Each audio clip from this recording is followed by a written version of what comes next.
Hello everyone, very warm welcome to my channel learning with Komal. तो आज की video में मैं लेकर आई हूँ 2 मार्क्स के क्वेश्चन जो कि हमारे पोर्टफोलियो मैनेजमेंट में आते हैं। काफ़ी ज़्यादा इम्पॉर्टेंट यूज़फुल वीडियो होने वाली है आज की आपके लिए। वीडियो को लाइक शेयर कमेंट अभी से कर दें, लाइक में कंजूसी ना करें और ज़्यादा से ज़्यादा स्टूडेंट्स तक वीडियो को शेयर करें। चलिए फिर आज की वीडियो को स्टार्ट करते हैं बिना टाइम वेस्ट किए। तो जैसे कि आप स्क्रीन पे देख सकते हैं 2022 के ये क्वेश्चन है 2 मार्क्स वाले। सबसे पहला है पोर्टफोलियो रिवीजन, तो इसको एक्सप्लेन करूँगी। तो जैसे कि आप देख सकते हैं पोर्टफोलियो रिवीजन से आप क्या समझते हैं, तो यहाँ पर हम इसकी एक डेफिनेशन करेंगे जो कि काफ़ी सिंपल डेफिनेशन है शशिधरन एंड मैथ्यूज़ के अकॉर्डिंग कि portfolio revision means change in debt equity ratio, removal of one company from portfolio and addition of new companies, and completely removing one sector while adding a new sector to the portfolio। तो अब इसका मतलब क्या है कि हम नाम से क्या पता चल रहा है कि हम पोर्टफोलियो को एक तरीके से रिवाइज कर रहे हैं, राइट। इसका मतलब है कि डेट इक्विटी रेशो में हम ना चेंज ला रहे हैं कि हम अपने पोर्टफोलियो में से एक कंपनी को तो रिमूव कर रहे हैं, मतलब जिस कंपनी के हमने शेयर खरीद रखे हैं उसका हम रिमूवल कर रहे हैं, और दूसरी एक नई कंपनी को हम ऐड कर रहे हैं। ठीक है, ऐसे ही एक सेक्टर में हम रिमूव कर रहे हैं, यानी कि हो सकता है हमने पहले इंडस्ट्रियल सेक्टर में लगाया हुआ था, मतलब इन्वेस्टमेंट की हुई थी, लेकिन अब हम जो है दूसरे सेक्टर में आ गए हैं। अब वो कोई भी हो सकता है, तो हमने पहले वाला रिमूव कर दिया और हमने नया सेक्टर ऐड कर दिया अपने पोर्टफोलियो में, है ना। तो ये हमारी पोर्टफोलियो रिवीजन हो गई। तो ये डेफिनेशन अगर आप करके आओगे तो आपको 2 मार्क्स जरूर मिलेंगे, लेकिन आपको ये राइटर का नाम जरूर लिखना है, शशिधरन और मैथ्यूज़ का, क्योंकि आप इतना बड़ा करो, इससे बढ़िया आप एक डेफिनेशन कर लो। तो डेफिनेशन में आपको पूरे मार्क्स मिलेंगे कि portfolio revision means change in debt equity ratio, कि भाई डेट इक्विटी रेशो में चेंज आना, एक कंपनी को रिमूव करना अपने पोर्टफोलियो से और दूसरी कंपनी को, नई कंपनी को एडिशन करना, और उसी तरीके से वन सेक्टर को रिमूव कर देना कम्प्लीटली अपने पोर्टफोलियो में से और नए सेक्टर को ऐड कर देना। तो ये था पोर्टफोलियो रिवीजन। उसके बाद हमारा आता है अनसिस्टमैटिक रिस्क। तो अनसिस्टमैटिक रिस्क को ना यूनिक रिस्क भी बोलते हैं। तो क्वेश्चन ये भी आ सकता है एग्जाम में, तो आप कंफ्यूज ना होना।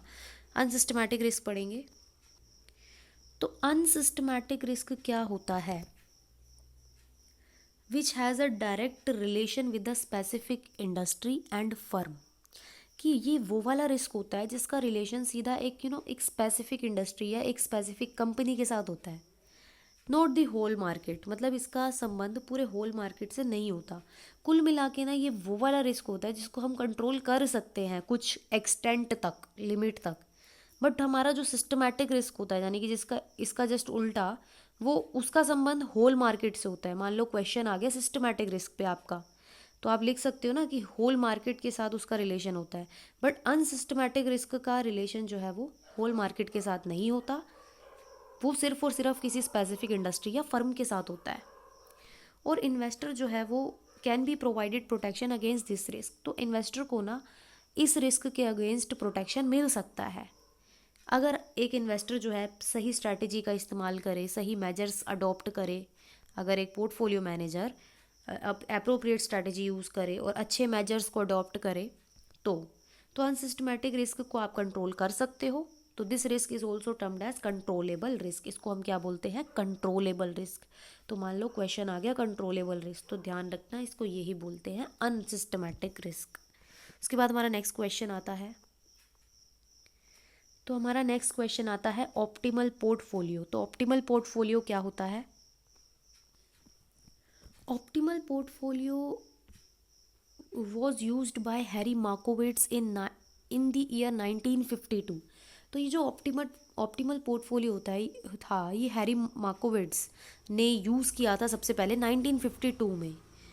इसका मतलब होता है कि एक ऐसा कंपाइलेशन, मतलब हम फाइनेंशियल एसेट यानी कि हमारी जो फाइनेंशियल सिक्योरिटीज़ हैं, हम उनको कुछ इस तरीके से कंपाइल कर रहे हैं, कुछ इस तरीके से इंटीग्रेट करें जो कि इन्वेस्टर के फाइनेंशियल ऑब्जेक्टिव्स को अचीव करे, हेल्पफुल हो।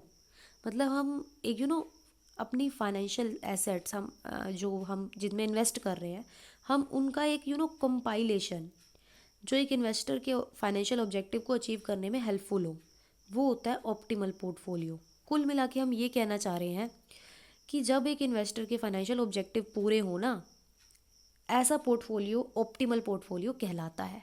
बस ऑप्टिमल पोर्टफोलियो ऑप्टिमल तभी कहलाएगा जब वो एक्सपेक्टेड रिटर्न देगा at a degree of risk acceptable to an investor, यानी कि इन्वेस्टर को जो मंजूर होगा कि हाँ भाई मैं इतना रिस्क ले सकता हूँ, तो उस रिस्क पे इतना एक्सपेक्टेड रिस्क रिटर्न अगर वो पोर्टफोलियो ऑफर करेगा तो वो ऑप्टिमल पोर्टफोलियो कहलाएगा। तो जब ऑप्टिमल पोर्टफोलियो कंस्ट्रक्ट किया जाता है तो हमें जो है पोर्टफोलियो मैनेजर को माइंड में क्या रखना पड़ता है कि भाई एक इन्वेस्टर के ऑब्जेक्टिव क्या हैं। बस ये आपको ऑप्टिमल पोर्टफोलियो में लिखना है। और सबसे पहले याद रखना 1952 में ये आया था, यूज़ किया था हैरी मार्कोविट्स ने। उसके बाद नेक्स्ट क्वेश्चन, तो नेक्स्ट क्वेश्चन आता है SML यानी कि सिक्योरिटी मार्केट लाइन। इसको स्टडी करेंगे। तो जैसा कि आप स्क्रीन पे देख सकते हैं, सिक्योरिटी मार्केट लाइन एक ऐसी लाइन होती है जो कि CAPM के आउटकम को ग्राफ पे शो करती है, यानी कि प्रेजेंट करती है, यानी कि हमारे कैपिटल एसेट प्राइसिंग मॉडल के आउटकम को ये ना डिपिक्ट करती है, यानी कि शो करती है किस पे, ग्राफ पे। तो दिस लाइन डिपिक्ट द, मतलब ये लाइन क्या शो करती है, linear relationship. Linear relationship show करती है, किसके बीच का लीनियर रिलेशनशिप, बीटा और एक्सपेक्टेड रिटर्न के बीच का रिलेशनशिप। तो SML clarify the concept of CAPM। जो SML है ना, यानी कि सिक्योरिटी मार्केट लाइन है ना, वो कैपिटल एसेट प्राइसिंग मॉडल के कंसेप्ट को ना क्लैरिफाई करती है। तो where the degree of the unsystematic risk can be brought to zero. फिर हम जो अनसिस्टमैटिक रिस्क जिसको हम कंट्रोल कर सकते हैं, अभी पढ़ा था ना, अनसिस्टमैटिक रिस्क को हम, तो एक ना अनसिस्टमैटिक रिस्क को भी ये ज़ीरो तक ला सकती है। और सिर्फ इन्होंने कहा है कि systematic risk is measured in beta. हम अब जो है बीटा में सिर्फ सिस्टमैटिक रिस्क को ही मेजर करेंगे, अनसिस्टमैटिक रिस्क को जो है ज़ीरो पर लाया जा सकता है। तो जितनी ज़्यादा बीटा की वैल्यू होगी उतनी ही ज़्यादा रेट ऑफ रिटर्न होगा एक सिक्योरिटी का। और साथ में सिक्योरिटी मार्केट लाइन जो है वो ये डिस्क्राइब करती है expected rate of return for all the financial asset and securities का, मतलब जो भी हमारी फाइनेंशियल एसेट्स हैं या सिक्योरिटीज़ हैं उनका एक्सपेक्टेड रिटर्न डिस्क्राइब करती है।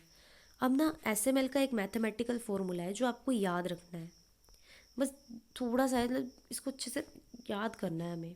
क्या है ये, कुछ भी नहीं है, RF है हमारा प्लस बीटा I और ब्रैकेट में E और RM minus RF। RM minus RF क्या है, RM मतलब market expected rate on market portfolio, RF मतलब risk free rate of return.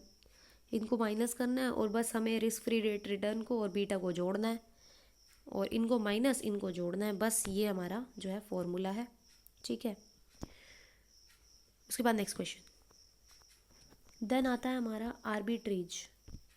तो आर्बिट्रेज को स्टडी करेंगे। आर्बिट्रेज क्या होता है, तो आर्बिट्रेज क्या होता है, साइमुलटेनियस परचेज है या फिर सेल करना सेम एसेट को। साइमुलटेनियस मतलब इकट्ठा, आर्बिट्रेज इज अ एक साथ, एक साथ बोलते हैं साइमुलटेनियस को। तो arbitrage is the simultaneous purchase and sale of the same asset in different market, कि हम ना उसी सेम एसेट का परचेज एंड सेल कर रहे हैं डिफरेंट मार्केट में। हम ऐसा क्यों कर रहे हैं, क्योंकि ना हमें ना प्रॉफिट कमाना है। In order to profit from tiny differences. Tiny difference का मतलब होता है कि इस मार्केट में इसका इतना प्राइस है और इस वाली मार्केट में इसका इतना है, तो यहाँ से ना हमें फ़ायदा हो जाएगा। तो हम उस टिनी प्रॉफिट्स को कमाने के लिए ऐसा करते हैं। आर्बिट्रेज इसको बोला जाता है। It exploit short live variation in the price of identical और similar financial instrument in different market और इन डिफरेंट फॉर्म्स। तो आर्बिट्रेज कुल मिला के यही है कि आप फ़ायदा उठा रहे हो शॉर्ट टर्म में। तो arbitrage exist as a result of market inefficiency. तो आर्बिट्रेज किस वजह से है, क्योंकि हमारे मार्केट में इनएफिशिएंसीज हैं, उसकी वजह से ये एग्जिस्ट करता है। तो ये जो है ना inefficiencies, it both exploit those inefficiencies and resolve them. ये मार्केट की इनएफिशिएंसी को एक्सप्लॉइट भी करता है और उसको रिजॉल्व भी करता है। तो ये था हमारा आर्बिट्रेज का। उसके बाद हमारा आता है ट्रेनर रेशो। ट्रेनर रेशो की बात करें तो ट्रेनर रेशो को हम रिवॉर्ड टू वोल्टेलिटी रेशो भी बोलते हैं। ट्रेनर रेशो को हम क्या बोलते हैं? Reward to volatility ratio. तो is a performance metric for determining, ये क्या है? ये ना एक मैट्रिक है जिससे हम क्या डिटरमाइन करते हैं, हम क्या निकालते हैं इसमें से। ये रेशो किस चीज़ की है कि भाई how much excess return was generated, कितना ज़्यादा रिटर्न जनरेट हुआ एक unit for each unit of risk taken on by a portfolio. कि भाई जितना एक पोर्टफोलियो ने रिस्क लिया हर यूनिट पे, उस पर कितना एक्सेस रिटर्न हुआ वो। तो एक्सेस रिटर्न का क्या मतलब है यहाँ पे? एक्सेस रिटर्न का मतलब है कि return earned above the return that could have been earned. मतलब एक्सेस, जब भी कोई चीज़ हमारी ओवर हो जाती है, एक्सेस हो जाती है, हमने सोचा इतना था कि हाँ भाई हम इतना रिस्क ले रहे हैं बट इतना एक्सपेक्टेड रिटर्न होगा, लेकिन उससे ज़्यादा हो गया, तो वो एक्सेस रिटर्न होता है। तो हम एक्सेस रिटर्न को डिटरमाइन करने के लिए ट्रेनर रेशो को यूज़ करते हैं। तो हम जानते हैं कि although there is no true risk free investment, हम जानते हैं कोई ऐसी इन्वेस्टमेंट नहीं है जो रिस्क फ्री हो।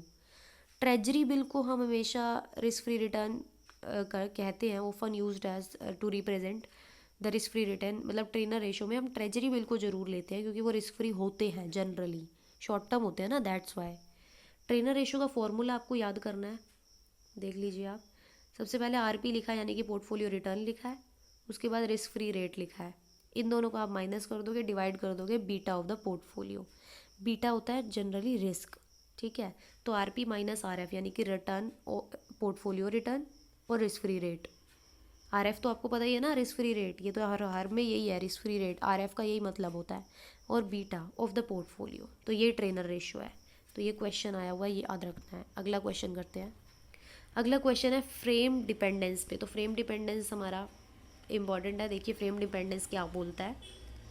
फ्रेम डिपेंडेंस का मतलब होता है कि एक ऐसा मेथड जिसके द्वारा इंफॉर्मेशन प्रपोज की जाती है एंड इन्वेस्टर जो है इन्वेस्टमेंट डिसीजन लेता है उस मेथड से इन्फ्लुएंस होकर, ठीक है। वो मेथड जो इंफॉर्मेशन प्रपोज करता है और उसी इंफॉर्मेशन यानी कि उसी मेथड के से इन्फ्लुएंस होकर एक इन्वेस्टर डिसीजन लेता है, तो इस बिहेवियर को हम फ्रेम डिपेंडेंस बोलते हैं। फ्रेम डिपेंडेंस क्या है? सच अ पाथ, एक ऐसा रास्ता है जो कि ये रिवील करता है इन्वेस्टर का एप्टीट्यूड, इन्वेस्टर के माइंड, इन्वेस्टर की टेंडेंसी क्या है प्रॉफिट एंड लॉस के प्रति, कि वो प्रॉफिट एंड लॉस के प्रति क्या सोचता है। तो इन्होंने बोला है कि जब प्रॉब्लम हो लॉस की तो ज़्यादातर इन्वेस्टर जो है जनरली उनका जो डिसीजन है वो सेम होता है हर सिचुएशन में, क्योंकि लॉस कौन चाहता है ना। तो जब बात करें हम प्रॉफिट की तो डिफरेंस आ जाते हैं उनके डिसीजन में, और कुछ नहीं है। कुल मिला के फ्रेम डिपेंडेंस में प्रॉफिट एंड लॉस के बारे में बात की गई है और ये बोला गया है कि लॉस के प्रति तो सब इन्वेस्टर का सेम ही डिसीजन होता है, लेकिन जब बात आती है प्रॉफिट की तो सबके डिफरेंट डिफरेंट होते हैं डिसीजंस। तो जनरल वर्ड में अगर हम बात करें तो all people have similar aptitude toward the loss whereas it is different towards the profit. कि भाई लोगों का लॉस के प्रति तो सिमिलर एप्टीट्यूड है लेकिन प्रॉफिट के प्रति डिफरेंट है। इसका कारण ये है क्योंकि हर कोई ना लॉस से नफरत करता है और उसको अवॉइड करना चाहता है, बस ये है हमारा फ्रेम डिपेंडेंस। उसके बाद आता है मार्केट इनएफिशिएंसी, ये हमारा लास्ट क्वेश्चन है। मार्केट इनएफिशिएंसी का क्या मतलब है कि those asset market prices which are not always true and justified. कि मार्केट इनएफिशिएंसी वो एसेट होती हैं, वो एसेट मार्केट प्राइजेज होते हैं जो कभी भी ट्रू और जस्टिफाइड नहीं होते। तो मार्केट एफिशिएंसी, ये तो थी मार्केट इनएफिशिएंसी, इन्होंने बोला है कि the market efficiency are the situation under which the existing price are not revealed. कि जो भी एग्जिस्टिंग प्राइस है वो रिवील नहीं होते according to the supply and demand of the information. तो ट्रेडिशनल फाइनेंशियल अप्रोच जो थी वो इस एजम्पशन पर बेस्ड थी कि investor error do not influence the market. कि इन्वेस्टर जो गलतियाँ करता है वो मार्केट को इन्फ्लुएंस नहीं करती, मार्केट के प्राइजेस को, क्योंकि whenever the regulatory arise in the price then the investor convert this market condition into profitable state. इसके कहने का ये मतलब है कि ऐसा क्यों, उसके ट्रेडिशनल अप्रोच हमसे क्या कहती है कि इन्वेस्टर के एरर जो है वो मार्केट प्राइस को इन्फ्लुएंस नहीं करते। क्यों नहीं करते? क्योंकि जब भी मार्केट में इरेगुलरिटी आती है तो प्राइजेस चेंज होते हैं और इन्वेस्टर क्या करता है, उसी मार्केट कंडीशन को अपने लिए प्रॉफिटेबल स्टेट मान बना लेता है, कन्वर्ट कर लेता है। ऐसा क्यों? क्योंकि मान लो किसी शेयर, देखो जो मार्केट डाउन चले गए इट मीन्स कि शेयर के प्राइसेस भी डाउन चले गए। तो इस सिचुएशन में इन्वेस्टर ये भी सोच सकता है कि हाँ भाई मैं अभी जो है शेयर खरीद लेता हूँ क्योंकि अभी सस्ते मिल रहे हैं, बाद में जब मार्केट कंडीशन चेंज हो जाएगी तो ये महंगे भी हो जाएंगे, है ना। तो इसीलिए एक प्रॉफिटेबल स्टेट हो जाती है उसके लिए। लेकिन जो ये अजम्पशन है ना, ये इनअप्रोप्रिएट है बिहेवियरल फाइनेंस के पॉइंट ऑफ व्यू से। क्यों इनअप्रोप्रिएट है?